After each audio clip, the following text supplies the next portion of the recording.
இயேசு உங்களை நேசிக்கிறார். பிரியமானவர்கள், இந்த நாளில் ஆண்டவர் நம்மளோடு பேசும்படியாய் வேதத்திலிருந்து 2 வசனங்களை கூட வாசித்து ஆவியானவர் நம்மளோடு இடைபடுகிற காரியத்தை பார்ப்போம். ஆண்டவர் நமக்கு கற்றுக் கொடுக்கக்கூடிய காரியத்தை பார்ப்போம்.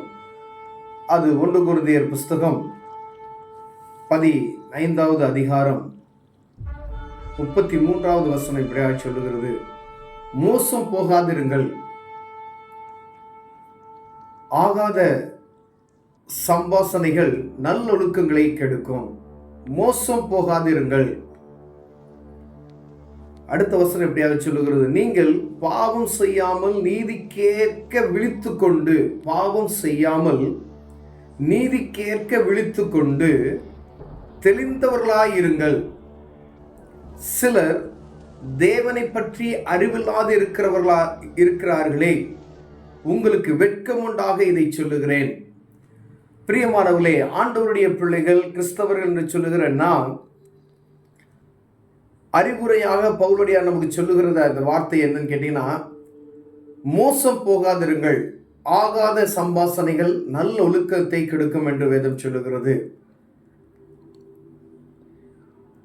ஆகாத சம்பாசனைகள், தேவையற்ற பேச்சுகள், தேவையற்ற நண்பர்கள், தேவையற்ற காரியங்கள் ஈடுபட்டோமானால் அது நல்லொழுக்கத்தை கெடுத்துவிடும் என்று சொல்லுகிறது.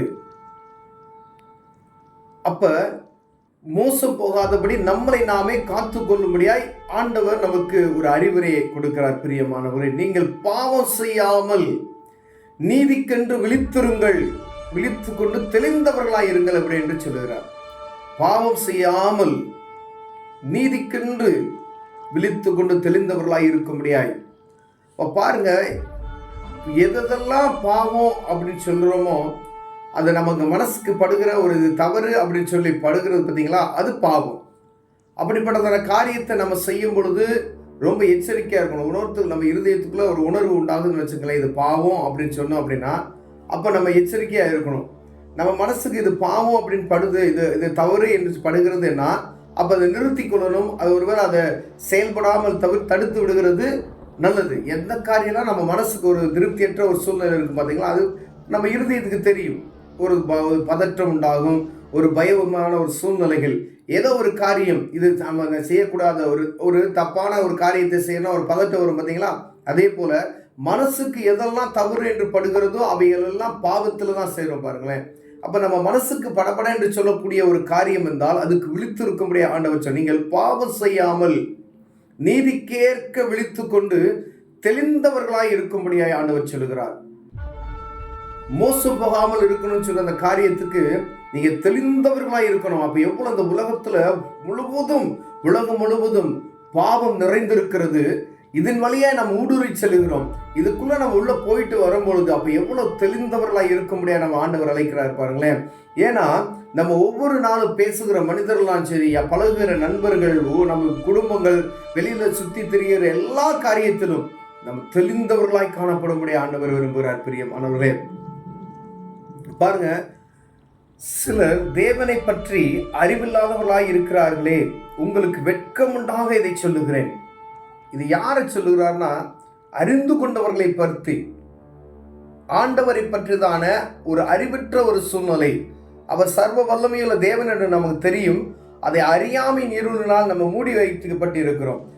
ஏதோ ஒரு காரியம் அவரை அறிய விடாதபடிக்கு காணப்படுகிறது. அதான் சொல்லுது பாருங்க, சிலர் ஆண்டவரை பற்றி அறிவில்லாதவர்களாய் இருக்கிறார்களே, உங்களுக்கு வெட்கம் உண்டாக இதை சொல்லுகிறேன் சொல்லி.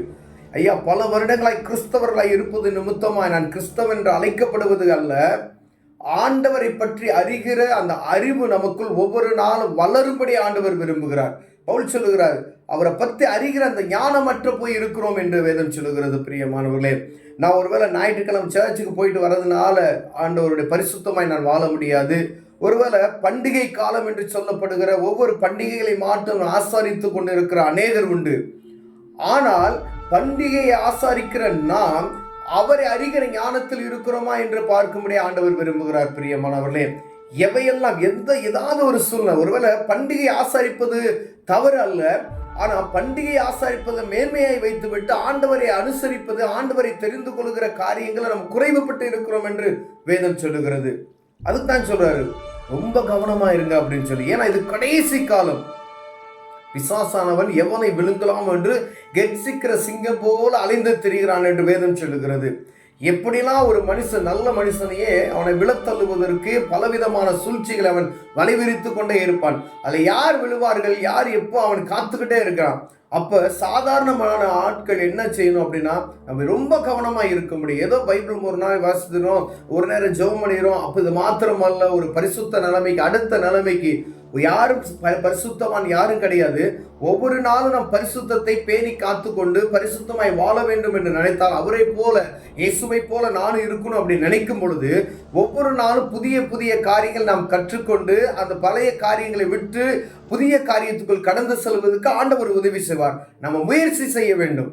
அப்படின்னா ஆண்டவர் சொல்கிறார், மோசம் போகாதிருக்கிற காரியத்தை, எல்லா காரியத்திலும், இந்த உலகத்தில் காணப்படுகிற எல்லா காரியத்திற்கும் மோசம் போய்விடாதபடி எச்சரிக்கையாக.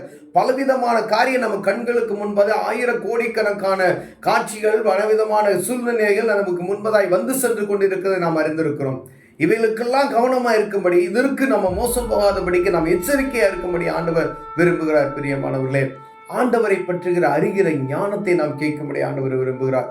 ஒருவேளை பண்டிகை, இந்த கிறிஸ்துமஸ் காலம் என்று துவங்கி விட, டிசம்பர் மாதம் அப்படின்னாவே நம்ம கிறிஸ்துமஸ், அப்படியே புது வருஷம் அப்படின்னு. இயேசு கிறிஸ்து இல்லாதபடி ஒரு கிறிஸ்துமஸ் கிடையாது. அவர் தான், கிறிஸ்து தான்.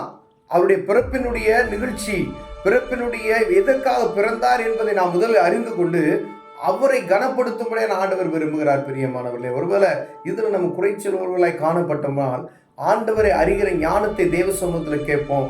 ஒரு தேவ சமூகத்தில் கேட்கறது மாத்திரமில்ல, வேத புத்தகத்தை வாசிக்கணும். புதிய ஏற்பாட்டின் புத்தகத்தை வாசித்தா இயேசு கிறிஸ்து எதற்காக வந்தார் என்பதை எல்லா காரியத்தையும் நம்ம அறிந்து கொள்ளலாம். கண்களை முடிச்சோம். அன்பின் தகப்பனே, அருமையான நாளுக்காய் ஸ்தோத்திரம் ஐயா. மோசம் போகாதிருங்கள் என்று சொன்னீங்களே, எல்லா காரியத்துக்கும் நாங்கள் எச்சரிக்கையாக இருக்கும்படியே தெய்வங்களை காத்துக்கொள்ளும். இயேசுவின் நாமத்தில் பிதாவே, ஆமென்.